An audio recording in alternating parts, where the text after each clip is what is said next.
Panic buying అంటే భయంతో కొనుగోలు.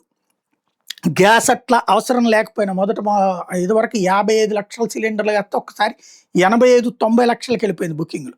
అవసరం ఉన్నా లేకపోయినా బుక్ చేసుకున్నారు. కొంతమందయితే 5 సిలిండర్లు కూడా ఇంట్లో పెట్టుకున్నటువంటి పరిస్థితి ఉంది. ఇప్పట్లో మళ్ళీ యుద్ధం, ఈ గొడవ ప్రాబ్లమ్ అంతా అయ్యారు.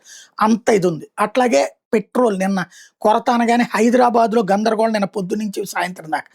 ఆ తర్వాతన ఈ మళ్ళీ ఆయిల్‌ని జాగ్రత్తగా ట్యాంకర్‌లు పెట్టాక ఒక్క రోజులో 1,00,00,000 లీటర్ల ఆయిల్ 30,00,000, 50,00,000 లీటర్లు అయ్యేటటువంటిది కాస్త 1,00,00,000 దాకా వెళ్ళిపోయినటువంటి పరిస్థితి.